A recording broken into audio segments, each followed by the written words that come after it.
Warcraft's new lore that changes everything. Oh man, what is this? The Hallowfall crystal? Have we discovered some new lore here that I don't know about? Let's see what Platinum WoW has found out about this new lore and how it's going to change everything that we know about this expansion. Here we go.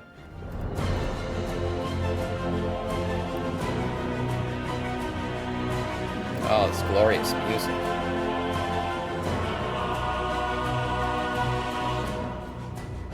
The lore of Hallowfall, the Arathi Crusades, okay. Hallowfall is one of the new zones in the War Within expansion, with huge world-building implications that could potentially be a gateway to a new era of Warcraft. I'll just say real quick, I know it's an early pause, but I definitely think the Hallowfall lore is leading into something beyond the War Within, beyond even the World Soul Saga. This whole stuff about the Light Emperor, the Arathi, on some other continent, the way they worship the light, this flaming light, all this shit, I don't know when it's going to become relevant. I don't know if it'll be in the Midnight expansion, the Last Titan, or beyond.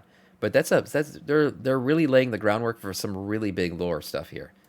We meet the Arathi, half-elf, half-humans of the Arathi Empire. But who are they and how did they get here? Okay, bear with me for a second as I break this down, since a lot of this information is told to us but never shown to us, or given really any sort of fleshed out context. But here's what you need to know. Okay, around 2,800 years ago, there was a conflict in the Eastern Kingdoms called the Troll Wars. In this battle, the Amani Trolls rampaged across the northern reaches of the continent. They fought the High Elves and the first great human nation, the Empire of Arathor, led by the king of the Arathi tribe, Thoradin. These two forces teamed up, and the High Elves taught some humans how to wield arcane magic, and they just absolutely destroyed the Amani Trolls and became best buds. After that, the humans... By the way, the humans' ability to wield magic at the level that they did was pretty insane, considering how quickly they learned it. You gotta remember, the High Elves have been dealing with magic for like thousands of years. They're an ancient race, right? And then these guys, they teach humans shit, and of course they just go pyromaniac and start lighting shit on fire. I mean, this is what you would expect a human to do, honestly. Teach them magic, they're just going to go full pyro. Yeah, that makes sense. But yeah, it was a crazy thing. And, you know, now we got, obviously, the Guardian and stuff like that. Chadgar doing his stuff. Humans really took to magic, and I've always thought that was very interesting. And became best buds. After that, the humans spread out and became all the different human kingdoms that we know today. Okay, so that's all the old, already established lore. The new lore being introduced in the War Within is that after the Troll Wars, a group of High Elves and humans left to go establish a new empire on a new continent, which was located east from the Eastern Kingdoms. Right. What is this new continent? We have no idea right now. There might be some hints to it in the Dragonflight expansion and a book about a night elf pirate who says that they traveled across the storming... Yes, the Night Squall. We've talked a lot about him. He's a night elf who went... He was like the only pirate that has been able to leave east of the Eastern Kingdoms and return. Supposedly people have gone on this journey and died trying, and he's the one who came back and talked about this continent that he found. Sea to a new undiscovered land, and in the Uldaman dungeon, there's another book mentioning a continent called Avaloren, which may or may not be this new continent. Yeah. There's another story in Dragonflight about a green dragon named Aranithria, who traveled across the storming sea and was never heard from again. The rest of the dragons assumed she died, but her presence can still be seen in the Emerald Dream, suggesting that she is just chilling out on some undiscovered side of Azeroth. Furthermore, there's evidence that Arathi dragons are a thing, which is mentioned in quest text. But okay, back to the Arathi. The humans and the High Elves established a new empire, crossbred, and are now half-elf, half-humans. But they don't call themselves half-elves. They simply just refer to their race as the Arathi. We also know the Arathi Empire worships something called the Is this established like it is that all Arathi are half-elf, half-human? I thought it was just like this expedition, like they were fucking a lot on the expedition or something, and they, you know, this group specifically is a lot of half-elf, half-human. I could be wrong, though. Maybe they're all half-elf, half-human. You know. Just refer to their race as I guess I'll assume Arathi. We also know the Arathi Empire worships something called the Sacred Flame. This is a powerful magic that is a combination of light, arcane, and some fire magic, and it's manifested through belief, just like the wielding of just traditional light. So to be clear, it isn't just pure holy magic, but the entire empire worships the Sacred Flame. some fanatically so, in a manner that is very reminiscent to the Scarlet Crusade. You know, extreme zealots who have... There are so many similarities between these two. I don't think it's by accident. I mean, when you do the, not the Dawnbreaker, what the hell's the other one? I love Light's Hope or something, is it called, maybe? The other, basically, Arathi dungeon. It is like, going through that is like running through Scarlet Monastery. It is so reminiscent of it. Going into the cathedral, the courtyard when you first enter the dungeon. I mean, it is like, damn, I'm having flashbacks here. It's like an up-res version of it. Priory of the Sacred Flame. Yep, that's the one. And even the way the bosses talk when they're using the light and everything, it's very... And I don't think that's by accident. I certainly think that's by design. I think Blizzard wants us to draw some connections between the Arathi and, you know, the Scarlets. Unshakable faith also, who hate Lady outsiders Whitemane, I mean, and want to purge the unclean. Beautiful. The most important thing about the Arathi is that they're led by someone who we know as the Light Emperor. And while we know barely anything about the Emperor, we do know his name, as there's a giant book in the Hallowfall zone that can be translated, which tells us his name is Emperor Thoradin the Ninth, who may be a part of the lineage from the first leader of the Arathi. This emperor has a special connection to the sacred flame and interprets prolific visions from the light and commands his empire to put into motion these prophesized events. This is a common trope for the light. Grand visions of a destiny that a person must fulfill to benefit the cosmic force of light. Right, the vision of that he got about the Hallowfall crystals, the whole reason why the Arathi are even here, right? He was the one who sent out this expedition to find this. I think he called it a falling star in his vision. That's what the light basically told him it was, and here they are now.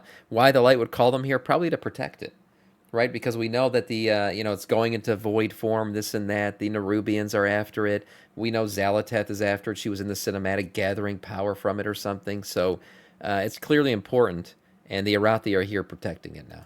The light is your destiny. By the sacred flame, this is forbidden footage. Do not look at it. Around 15 years ago, it is said that the Emperor had a vision that there was going to be a great final battle against the light and void, called Renalash, in a far-off land. So an expedition was sent to capitalize on this prophesized event, led by Valisa Steelstrike, who was given the role of leading the expedition after she decimated an uprising within the Empire. They floated across the sea on their airships powered by the holy, sacred flame, expecting this expedition to only last a few years at most, clueless to their impending fate. During their travel, there was a giant storm, then a flash of light, and then... Bam.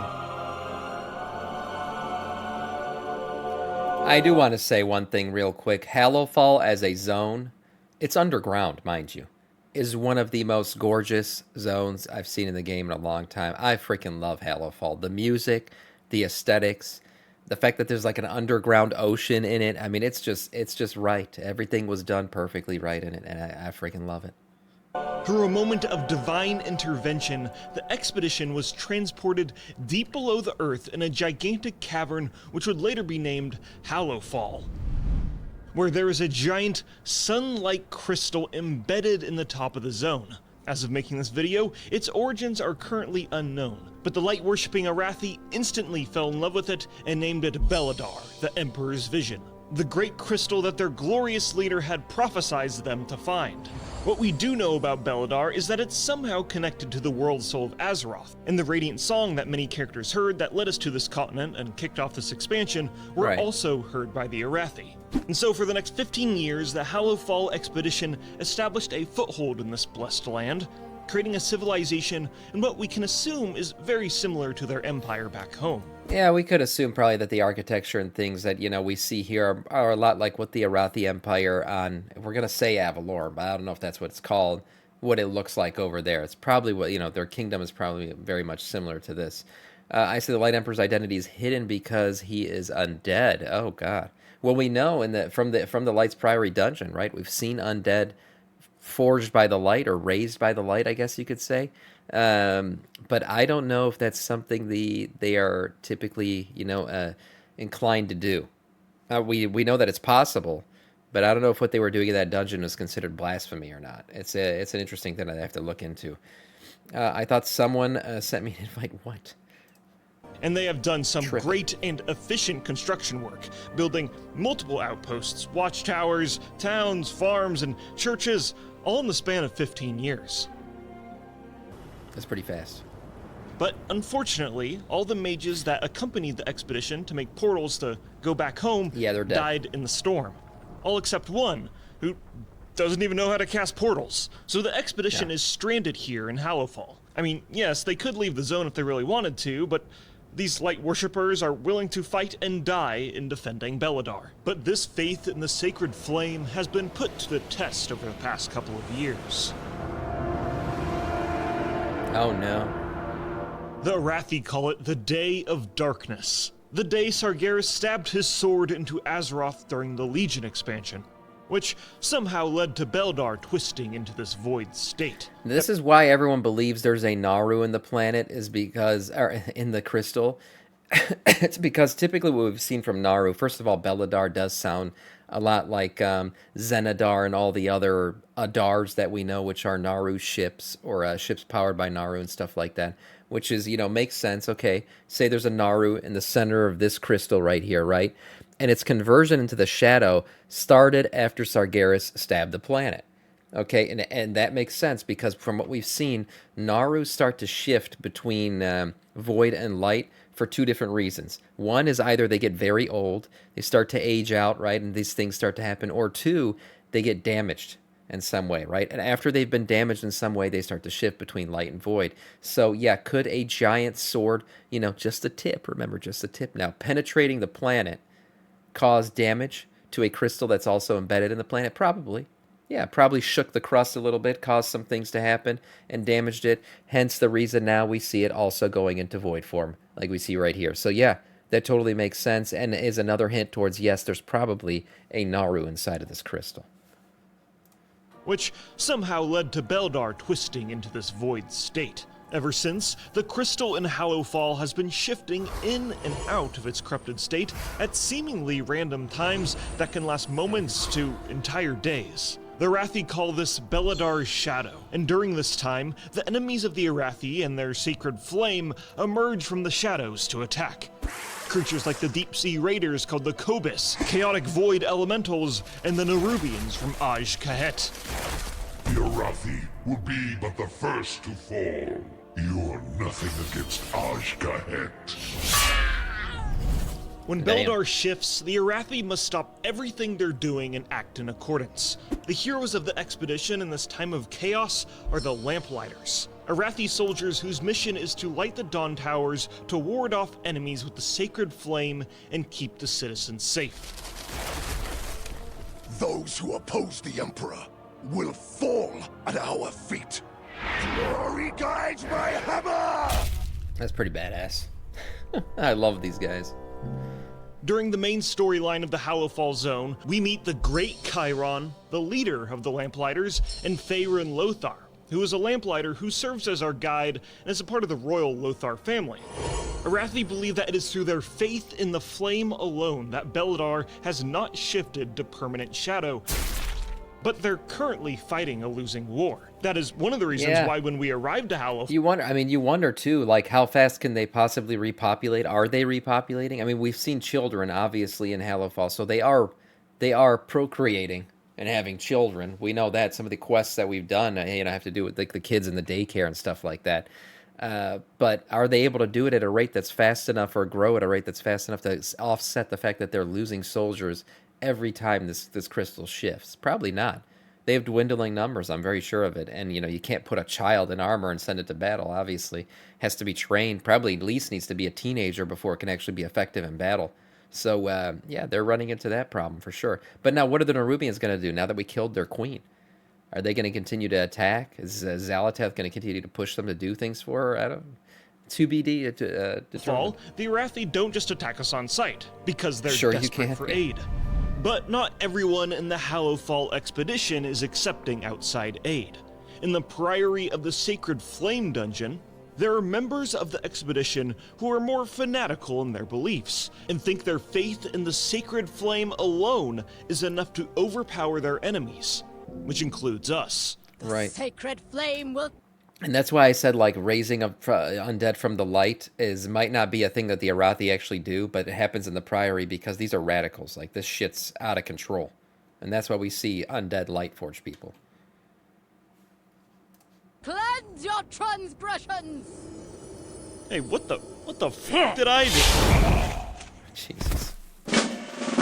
They want to conquer all of Khazulgar and the rest of Azeroth, and one of their methods in doing so is using Beledar's light for necromancy, and are raising slain soldiers in light-infused undeath. Right. No Arathi leaves the Emperor's service, even in death. Which, Damn. I know, sounds like an oxymoron, but raising someone in undeath with light is different from resurrection, as we've Kalia. seen before with the character Kalia Menethil. The members of the Priory raising undead in a desperate attempt to fight back against their enemies is like super heretical. So we work with the friendly Arathi to kill them all. What a dick, first of all, in this. I mean, the Demon Hunter's trying to go around the corner here and line of sight this mob. And of course, you got a DPSer who's parsing his dick off and not paying attention to the pull. I hate it when this shit happens. Sometimes I just want to let him die. My God, I mean, give the guy a second. Let the tank pull the guys where they need to be pulled to. Now you're going to probably pull this group by accident, and then everyone's going to blame the tank for this shit. Fucking Mythic Plus gives me an aneurysm sometimes. With the friendly Arathi to kill them all. Just kill them. The Empire will see you burn. On the other hand, members of the Hallowfall expedition have fallen to darkness and accepted Beledar's transformation to shadow and have formed the Order of Night. And since this is the War Within, of course Xal'atath has influenced the cult's formation and corruption.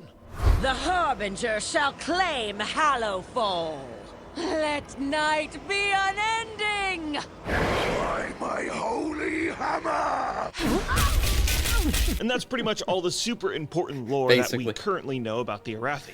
Once again, Blizzard has done some great world building and a cool zone to match. You'd be amazed at all the small little details used to flesh out the zone and the Arathi's culture. There's this book called the Big Book of Arathi Idioms, and this gives you context to a bunch of different phrases they use, and...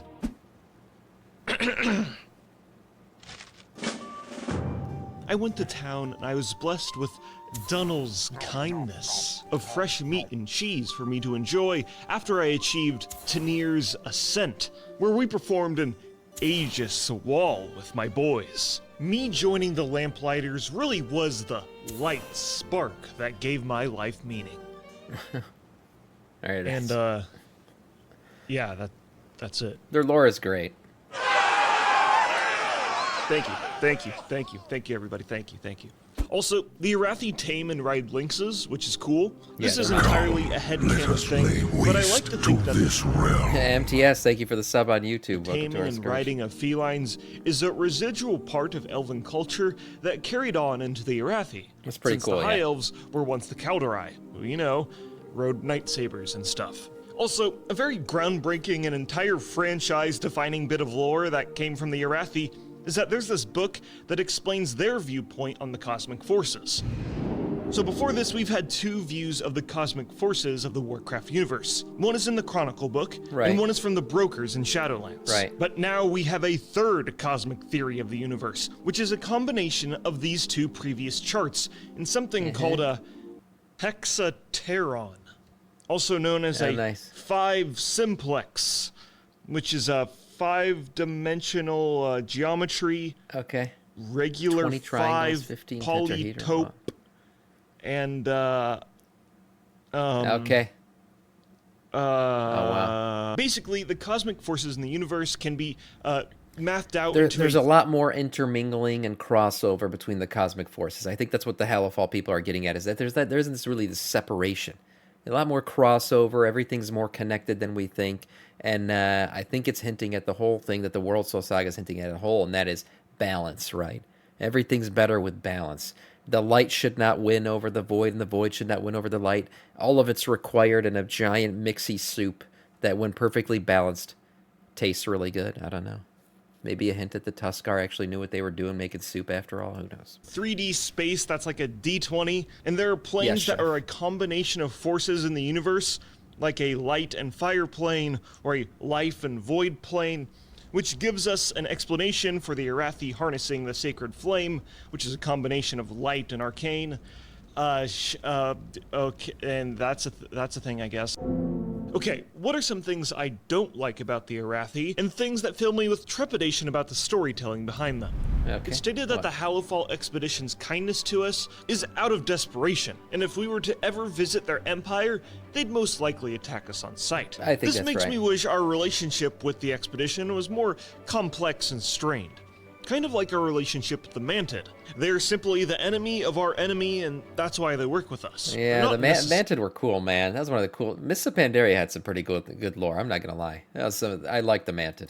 Fairly nice. And I just have this burning desire to work with a faction that isn't all sunshine and rainbows, and we are not best friends. Like, look, man. If we're gonna be inspired by Warhammer, let's just take it all the way and make them intolerant and backwards radicals. All of them. I mean, the lore of the first Emperor I think this is where it's going, to be honest. And I'm not surprised because it is known, it is a fact that Metzen loves Warhammer 40k. So I'm not surprised by this, you know, very similar look. I mean, look at the armor, the scripture here. Yeah, the Arathi and their tactics, the way they are, certainly does remind me a lot of Warhammer 40k stuff. And make them intolerant and backwards radicals. I mean, there's your Light Emperor right there. Check him out. Yeah, pretty badass, actually. I mean, the lore of the first Emperor of the Arathi is literally just the lore of Sigmar ripped straight out of Warhammer Fantasy. Just a 100% carbon copy, pretty much. Let's just commit to the bit It's good lore. and copy all of the badass stuff from the universe. Another thing that I worry about with the Arathi is that, while I'm a big fan of their lore in the War Within so far, this has got to be the expansion with the most unanswered questions going into it. Especially when it comes to the Arathi. And I hope a lot of these questions get answered by the end of the expansion. It could be by the end of the expansion or later in. The thing is that this expansion is the first part of a saga, right? So we could have questions that certainly carry over into the next two expansions. But what are the Horonir? I feel like we're going to figure out a lot more about them in the next patch. I do feel like we're going to get that Root Lands patch, something more about them, maybe a Horonir-style raid or something. They're certainly going to be more relevant. Everything else going forward, you know, yes, maybe answered, maybe not. We'll have to see. Where's the Light Emperor located? Maybe that's a different patch. The Black Blood. I mean, the last time we heard about the Black Blood was really from Xal'atath herself, saying the Black Blood is my power. You know, she said the Black Blood's power, my power. She says that in the cinematic that we recently saw not too long ago. So there's questions here. Whether they'll be answered in this expansion, we'll have to see. Especially Beledar. And while having mysteries to speculate on can be fun, this method of storytelling can bite Blizzard in the ass if it takes too long for the big reveals to actually happen. And I think this is one of the biggest problems they struggled with in terms of storytelling for the Battle for Azeroth and Shadowlands. And yeah, well, one thing about delaying, right, or not giving the end of a story right away, or you know, basically holding out on the delay for gratification for a very long time is when the reveal finally comes. Right? If your reveal sucks, if the story ends up sucking, well, that just leads to a bunch of anger, because then you're like, well, I was waiting this whole time for this shit. Oh, really? You're gonna tell me the jailer, this was his fucking plan? He completely ruined the Lich King lore and everything, and this is it? Yeah, so you got to make sure if you're gonna delay the gratification for a long time, it better be some good gratifying shit at the end. Arathi. By the light of the flame, I wish I could just shake one of them and ask, what is your continent called? Where is it located? Does the architecture all look like this? When did you start getting fanatical with the sacred flame? Why? Tell me more about your emperor. What does he look like? How many souls are sacrificed to him every day? Huh? Here's some crayons and a piece of paper. Just draw them for me, please! Because, like, I'm kind of just assuming the emperor is some Arathi dude sitting on a throne, but he could look like this, or this, or this, or this, or this, or this, or even this. And I hope that's answered at some point during the World Soul Saga, or at least we get some sort of visual information. But for now, I'm just gonna stay here in Hallowfall and interrogate more lore out of these Arathi. Hey, you! What is your empire's tax structure like, huh? Where do you think you're going? What is your Emperor's favorite flavor of ice cream? Tell me now. Oh, Platinum WoW, man. It's always bangers. That was great. Yeah, the Hallowfall lore, probably the most important lore, honestly, that we're getting out of this expansion so far. Besides the Xal'atath's plan and all this shit, New Rubian lore kind of going to take a back seat probably after we killed Queen Ansorex. So, moving on from there, I think the Horonir and, yeah, the Arathi. Those are going to be the two main storylines that we're going to continue on going forward here. Horonir next, Arathi probably being saved for some end of expansion, leading into Midnight, all that other shit as we continue into the World Soul Saga. Great video from Platinum WoW.